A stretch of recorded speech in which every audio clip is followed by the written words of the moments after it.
and welcome to this logo embroidery design tutorial, part 2. This is a follow-up on a video posted way back, so if you haven't seen that video, go ahead and check that out first. It'll be linked down below and goes over the basics of getting started in Embrilliance. So let's just get right into it, starting with our test stitch out. How did it turn out? The first thing we can see is that even though this is a woven fabric without any stretch, the density and tension of the stitches have caused them to pull the fabric taut.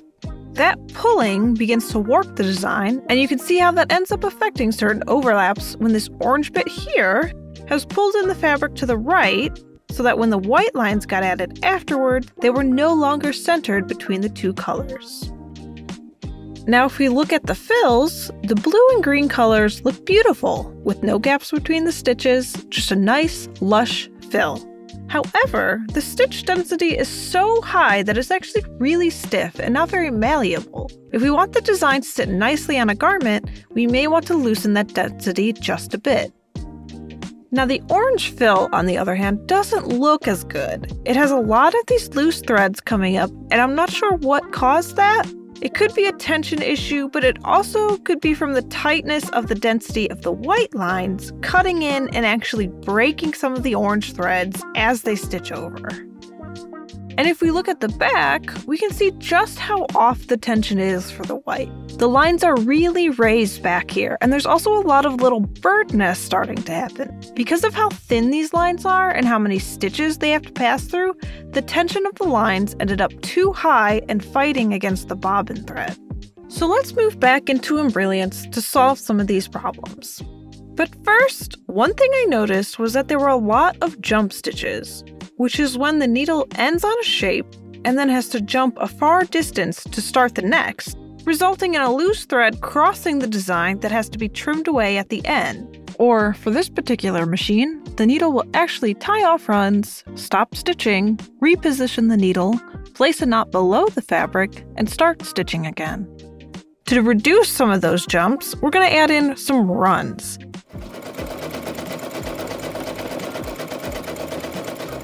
Runs are just simple straight lines the needle stitches down, and if we hide them under our shapes, we can minimize the jumping of the needle. First, we're going to adjust the stop point of this first line. I'm actually going to move the stop point up to the start point of the second line. Now, instead of stopping at the bottom and jumping all the way up there, the machine will naturally fill in stitches so it ends right where the next line begins. But then if we look at these next few lines, there's just no way for the stop point of the first line to meet up with the next line. Each horizontal line starts at the left and moves right, which adds to the dimensionality that I want to the design, but then the needle is forced to make those jump stitches. So we're going to step in and help the machine out. So now I'm going back to that second line at the top and select Draw with Points. Now when I click, it's going to automatically insert this new shape after the shape I selected. And then remember, if I just click now, it's going to form a curved line with Bezier handles, but my design just needs straight lines, so I'm going to hold Command and click to put down what is called a hard node. Then just Shift-click and Shift-click to create a series of straight lines. Then, instead of clicking the red circle button, that is the Open-Close Outline button, I'm just going to hit Enter or Return on the keyboard to complete that line. I'll make sure every point is where I want it, and then for stitch type, I'm going to select this first option, which is a run. Now if I click off to the side here, you can see I haven't actually made any visual changes to the design. I've just hidden a running line underneath the stitches that already exist.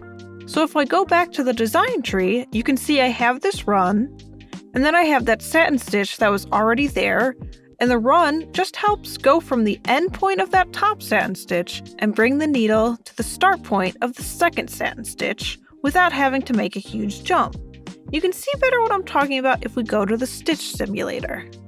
So if we scrub through the stitch simulator, we can see all those lovely stitches getting put down, and the needle is going back and forth across the design according to the order of shapes and where we put those start and stop points. When we get to the white lines, we can see that first change I made where it starts from the top down, then automatically gives itself a run down to the bottom, where it then makes its way back upwards to that stop point, which is right where the second line begins. And then we can see that second line form, followed by that run I just put in, which is just putting some basic stitches down to get from point A to point B. And then we see that third line filling out and actually covering half of that run completely. But if we keep going, we see how the needle has to then jump down to the next line. Although it jumps automatically here, in reality, that is a thread that will need to be cut away, or a good 10 to 20 seconds of the needle tying off the thread and repositioning before continuing. Either way, it becomes a tedious process and can make your design take twice as long to finish. So now it's time to add a run for every single one of those lines, which, if we do it manually, will take a while, but since it's the same basic shape over and over, I can actually just copy that first run. Then, if I select the next satin stitch, I should be able to paste it afterwards. The language here is a bit confusing because there's paste under and paste over. If I do paste under, it actually adds it before the satin stitch in the design tree because it's putting that row of stitches underneath that stitch we have selected. Each subsequent stitch in the design tree is getting stitched on top of the previous one. So what we actually want to do is right-click and select Paste Over so it'll paste after that satin stitch. Then we can just grab the run by the green handle, drag it down between the next two satin stitches, and adjust the points a bit.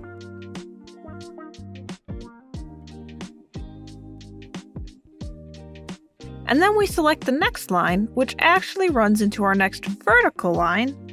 So we're just going to bring the start point down to where the last horizontal ends and bring that end point right next to the next sequence of lines. And then we'll select the next line and again paste over, drag it, and move these points a bit.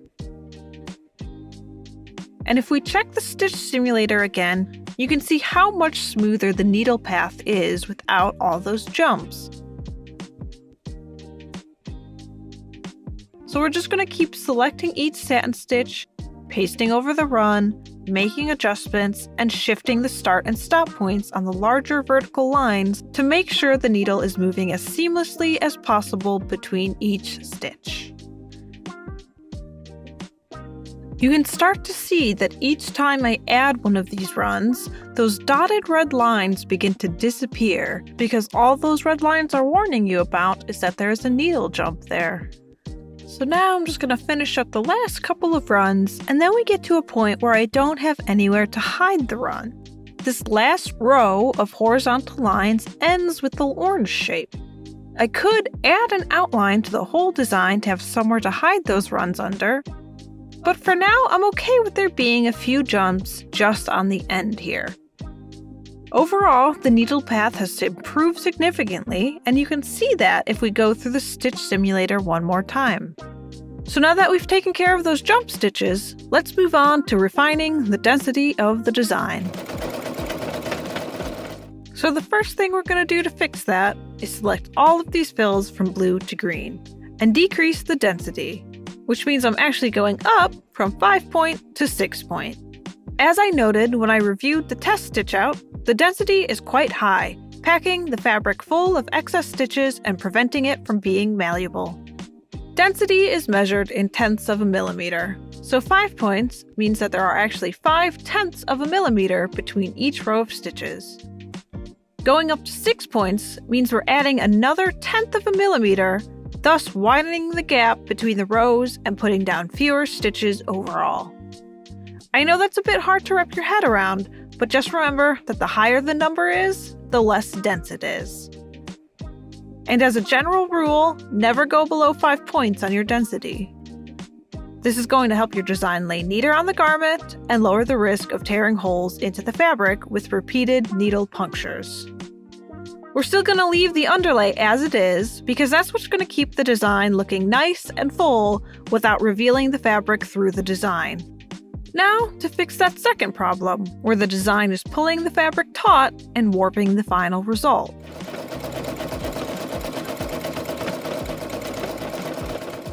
We're going to utilize the pull compensation function.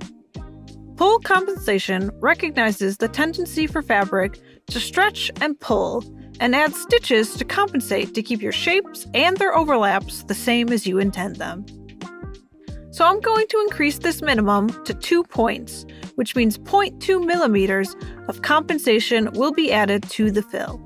And if I undo and redo that compensation, you can look at the edges of the design and see how the edges increase just a tad.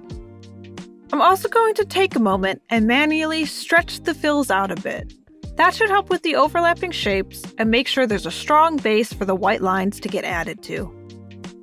Now let's move on to those lines and get them looking a little sharper. The width on these satin borders was set to the lowest setting of 1 millimeter to mimic the thin outlines within the logo. Unfortunately, that also affected the tension, and the repeated punctures broke the threads on the orange fill. We're going to ease up on some of those issues simply by widening the width of each line. To do that, I'm going to select the first one, then scroll all the way down and hold Shift when I select the last one.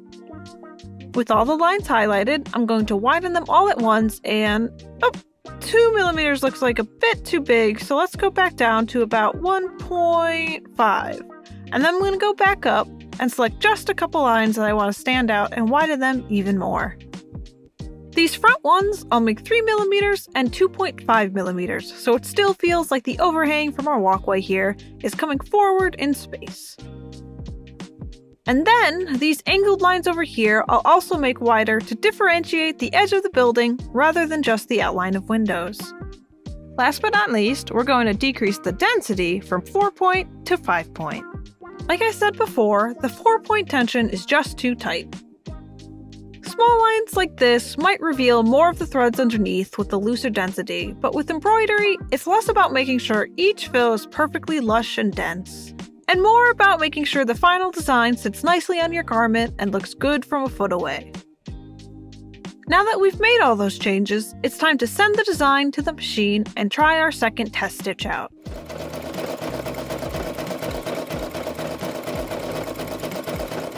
After all the color fills are laid down, I'm going to decrease the default tension from 4 to 3 when I get to the white.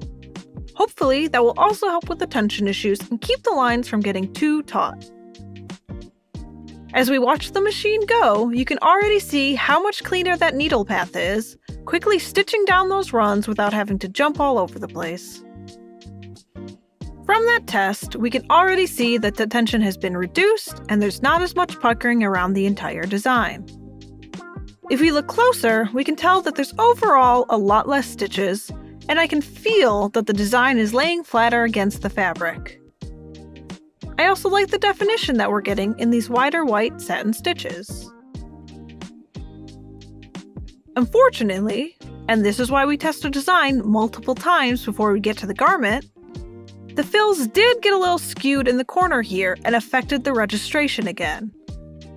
We've completely lost the blue, and there's even a green thread trying to peek out here. So I'm going to go back to Embrilliance and nudge the fills around and see if that helps. I'm also going to add an underlay to the white stitches. I didn't have one before because the lines were so thin and already layered on top of the other fills, but I think some of the registration errors are happening because of that lack of base. I'm just going to add an edge run, which is similar to the contour underlay in a fill. The stitches simply run along the interior edge of the shape. This will help keep the satin stitches from bunching the fabric towards the center of the column, which skews the final design as we've seen. And now we're ready for test 3.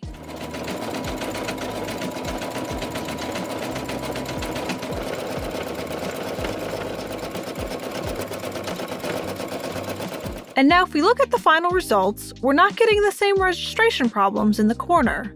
The blue is peeking out just a tad, as it should. And the white satin stitches look a bit more defined with neater edges, especially if we compare this area and this area.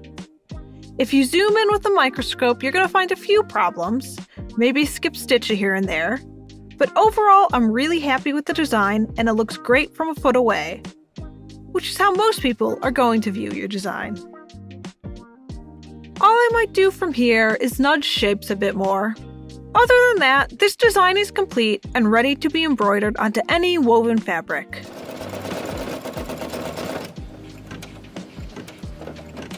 After this tutorial, you should be fully prepared to go forth and create your own graphic logo design. For a successful design, always remember to simplify your needle path, whether that means adding elements in a specific sequence or adding runs to avoid jumps. Once you have a good base, test and test and test again. You might have to adjust the densities and underlays multiple times to achieve a consistently good stitch out that will lay nicely on your garment, but it will be worth it to add that high quality touch to your branding. I should note that the steps I've outlined in these 2 videos will help you to get a successful design on a woven fabric. Woven fabrics don't have stretch to them and include your typical button-ups, aprons, tote bags, and even hats. However, embroidering on knits, which is anything with stretch, does introduce new problems. Stretching a t-shirt over the hoop may seem simple enough, but once you release that hoop, the fabric is going to shrink back in, and your design will not, leaving a wavy, warped mess sitting against your chest. I also have yet to cover text. Because of how tight our lettering is on our Fountaindale logo, it's difficult to get a legible text that doesn't warp the fabric like what we saw in those satin stitches. If you know what font your logo uses, I definitely recommend investing in a professionally digitized font.